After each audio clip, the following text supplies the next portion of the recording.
leading the Bucs against Matthew Stafford and the Rams. Two great games kicking off Sunday on Fox and the Fox Sports app. All right, time now for a little but first. Nick, you're talking last night's Chiefs-Ravens game. All right, yeah, so for people that don't live on the internet the way I do, they might not be familiar with it, but there's a Twitter account called Freezing Cold Takes that while it's an intellectually dishonest and morally bankrupt account, I actually like it because it has forced many people in my profession into being cowards. They don't want to give a strong opinion because they're terrified that this doofus is going to put them on Freezing Cold Takes. Hey, so imagine my surprise when I see this tweet sent to me last night, posted by Freezing Cold Takes, just a picture of the committee's preseason rankings.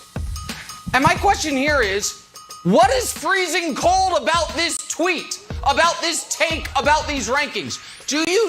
Maybe Freezing Cold Takes is unaware, but punctuation matters. Do you see what is next to the 20-0? A question mark. Not an exclamation point. It is a question. 20-0? Maybe. What's wrong with the rest of it? Looks look pretty good to me. Ravens look good. Bills bounce back. Titans and Seahawks both have played one good game, one bad game. True contenders, all of it. Unless they're saying it's freezing cold because I have the Packers overrated, the committee stands by all of that. But if that's not enough, after having that sent to me, this gets sent to me, and it has to be sent to me because I have blocked Cowherd. Cowherd. That's great. I'm not even going to. King of the AFC QBs. Good take, Colin. Can't wait to noon West Coast time for you to talk about this and also explain to America that you also don't know much about punctuation because that apostrophe does not go there, sir. It's pluralized, not possessive. Bad job, Freezing Cold Takes. Bad job, Cowherd. I'm getting angrier as the day goes on, Wilds. Punctuation. Coward. King of the apes. Unbelievable. Clearly. All right. Unbelievable, Wilds. Okay. Oklahoma leading Nebraska 23-9. Cornhuskers 4th and 18 trying to get a late touchdown, but Oklahoma's DJ Graham, one of the best interceptions you'll ever see. One problem. By the letter of the law and strategy, and it pains me to say this, probably should have knocked it down. You probably should have. Here's Oklahoma's coach after the game. Wow. He says, I might have been the first coach in history to challenge a play we got an interception on, Riley said with a laugh. I was hoping it would have gone down. So here's the thing. We all know this was a wonderful play and we want it to happen. But it's kind of right. Gets the ball at the 2, they go 3 and out. It's a short punt, they run it back. Nebraska ends up scoring in 3 plays to make it a close game. Oklahoma goes to hang on and win the game. But we need to have an awesome clause. And it should be a judgment call. Just like targeting is a judgment call, just like unsportsmanlike penalty is a judgment call if you want to eject somebody in the game. There are judgment calls usually on the negative. There has to be judgment calls on the positive. Where if you see a play so awesome that you get to make a 15-yard, not penalty, 15-yard advance, throw the flag, it's got sparkles on it, it's an awesome flag. You throw the awesome flag, we got the awesome flag, 15 yards up. New rule, the awesome flag, how we decided it. The awesome flag, throw the flag, go 15 you yards. finally said something smart this morning. Thank you, buddy. It's actually a good take. It's shocking. Yeah. That's awesome. I think we're all in on that one. We'll not go on Freezing Cold Takes. Let's play a little draw in a blank. Lamar Jackson refused to lose last night. Wasn't falling to 0-4 versus Mahomes, so he ran for 2 touchdowns in the fourth quarter of the Ravens' 36-35 win last night and did one beautiful half cartwheel. You can ask my daughters. It counted. Pretty special performance, but Broussard, the Sunday performance that caught your eye was blank. Well, Jen, I could easily go with Lamar Jackson, but I'm going to go with Derek Carr.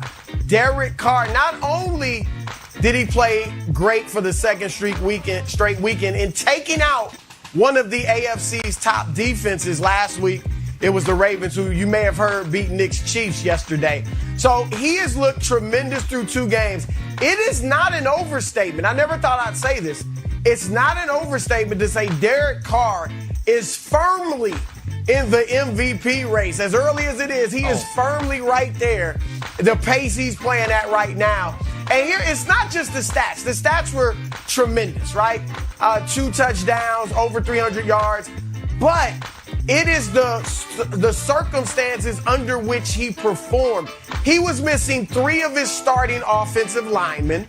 Josh Jacobs, the great running back, was out with injury. So they only averaged 2 yards a carry against the great Pittsburgh Steelers defense that had shut down Josh Allen, last year's MVP runner-up, just a week ago. And Derek Carr was tremendous. And unlike the week before, he didn't just focus and hone in on the greatest player John Gruden's ever coached, Darren Waller. He spread the ball around, hit 8 receivers, 7 of them for more than 1 catch. The throw to Henry Ruggs, the 61-yarder, that we'll see it at some point. There it is right there. It couldn't have been thrown any better. Ruggs did not have to break stride at all. It was a great pass. Derek Carr was tremendous. And all of a sudden, that division looks like it might be wide open now.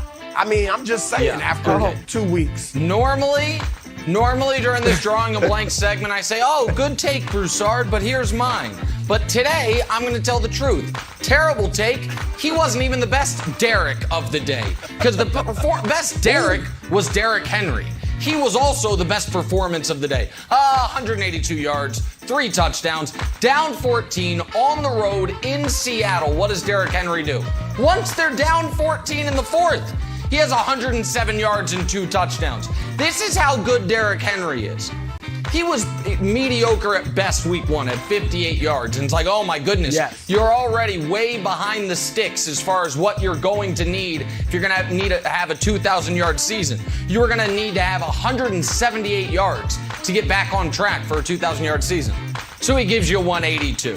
He single-handedly carried the Titans back in this game. They were on the precipice of a brutal start to the season instead, because they have not only the best running back in the league since Adrian Peterson by a wide margin.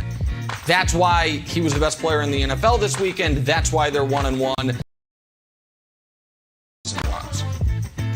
I like that take.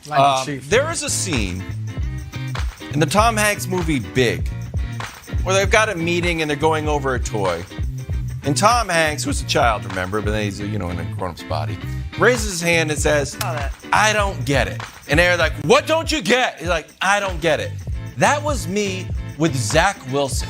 I'm just like, I don't get it. And everyone's telling me how great Zach Wilson is. Like, I don't get it. Like, look at this little throw from his pro day. I'm like, yeah, Sam Darnold made those same throws at his pro day. And you're throwing him on the trash heap and you're putting all your faith in Zach Wilson. And I hope Zach Wilson does well. But my answer is Jets quarterbacks past and present.